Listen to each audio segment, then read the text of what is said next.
होना चाहिए कि किसने इस तिरंगे को ईजाद किया, क्रिएट किया और उस वास्तुशिल्पी का क्या नाम है। तो चलिए आइए इस वीडियो में वो सब चीज़ें जानते हैं।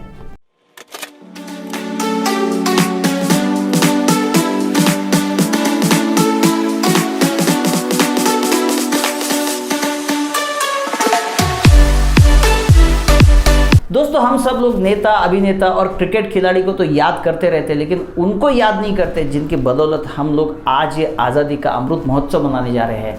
यस दोस्तों, इस राष्ट्रीय ध्वज को पिंगली वेंकैया नाम के एक व्यक्ति ने डिज़ाइन दिया है और उसके वजह से, एक जो अलग डिज़ाइन की वजह से हम लोग उनके हमेशा ऋणी रहेंगे।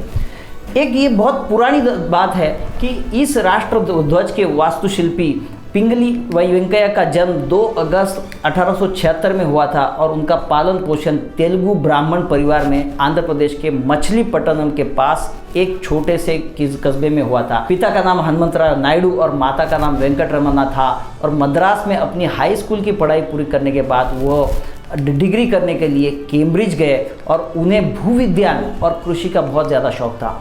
वो एक केवल स्वतंत्रता सेनानी नहीं थे, तो बल्कि कट्टर गांधीवादी, शिक्षाविद, कृषक, भूविज्ञानी और भाषाविद और लेखक भी थे। वास्तव में पिंगली वेंकैया एक उत्साही ध्वज निर्माता थे जिन्होंने 1916 में भारत के लिए एक राष्ट्रीय ध्वज नामक एक पुस्तिका प्रकाशित की थी, जिसमें उन्होंने 24 से भी ज़्यादा डिज़ाइन प्रस्तुत किए थे। 1921 में बेजवाड़ा, जिसको आज की डेट में विजयवाड़ा कह के पहचाना जाता है, वहाँ पर अखिल भारतीय कांग्रेस कमेटी के सत्र के दौरान पिंगली वेंकैया ने स्वराज के ध्वज के रूप में जाने वाला एक ध्वज का डिज़ाइन गांधी जी के समक्ष पेश किया। वही डिज़ाइन आज भारत के वर्तमान राष्ट्रीय ध्वज का आधार है।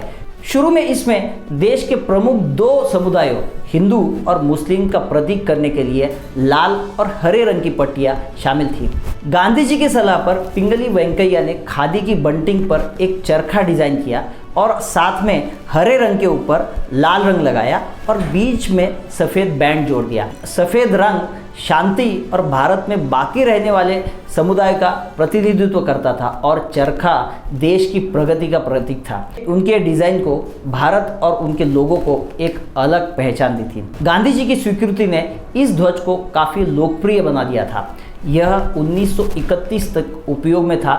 वर्ष 1931 में ध्वज के इतिहास में एक यादगार मोड़ आया। हालांकि रंगों को लेकर ध्वज ने सांप्रदायिक चिंताएं तो थोड़ी सी बढ़ा दी थी, जिसके बाद 1931 में एक ध्वज कमेटी का गठन कर दिया गया। समिति के सुझाव पर कांग्रेस कार्य समिति ने बदलाव के साथ एक नया तिरंगा लेकर आई थी, जिसको पूर्ण स्वराज्य कहा गया।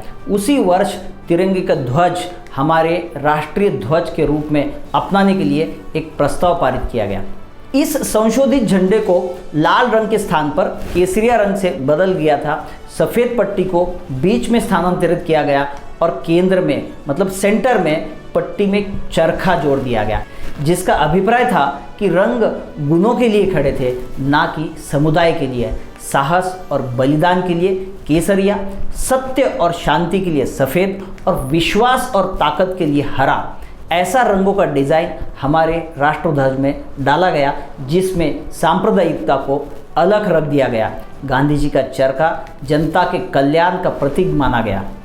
समय के साथ में राष्ट्रीय ध्वज में कई बदलाव हुए। आज हम जो तिरंगा देख रहे हैं, जो राष्ट्रीय ध्वज है, उसका यह 6वां स्वरूप है, 6th एडिशन है।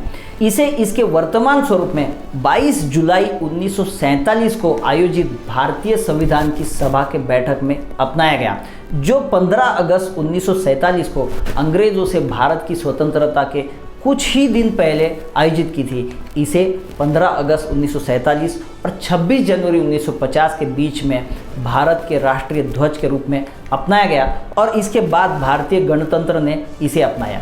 स्वतंत्रता मिलने के बाद भी उसके रंग और उनका महत्व बना रहा।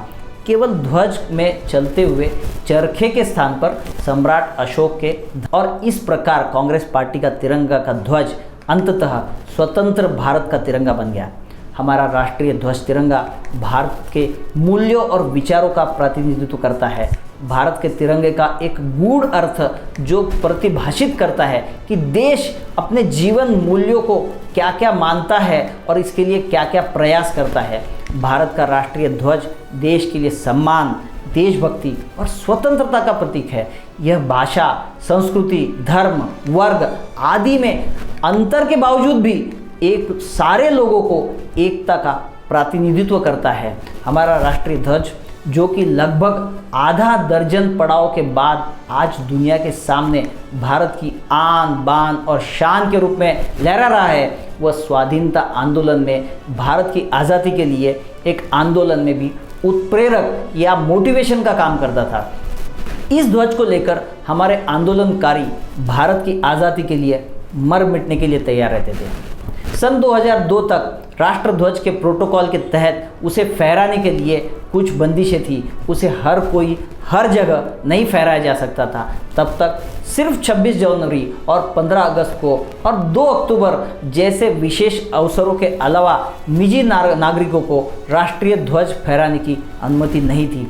लेकिन यह मुद्दा काफ़ी समय तक चर्चा में आया और जब उद्योगपति नवीन जिंदल ने फरवरी 1995 में दिल्ली उच्च न्यायालय में एक रिट दाखिल की और जहां पर राष्ट्रीय ध्वज फहराने के संबंध में अधिकारियों द्वारा उनके ऊपर जो रोक लगी थी उनको उन्होंने चुनौती दी। 15 जनवरी 2002 को केंद्रीय मंत्रिमंडल ने डॉक्टर पी.डी. शेनॉय के अध्यक्षता में एक समिति गठित की और घोषणा की कि नागरिक 26 जनवरी 2002 से वर्ष के सभी दिनों में राष्ट्रीय ध्वज फहराने के लिए स्वतंत्र होंगे।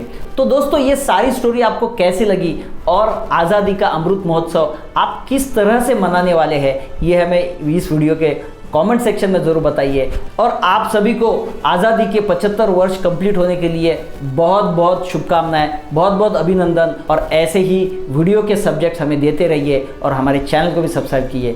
Thank you so much. Happy independence day.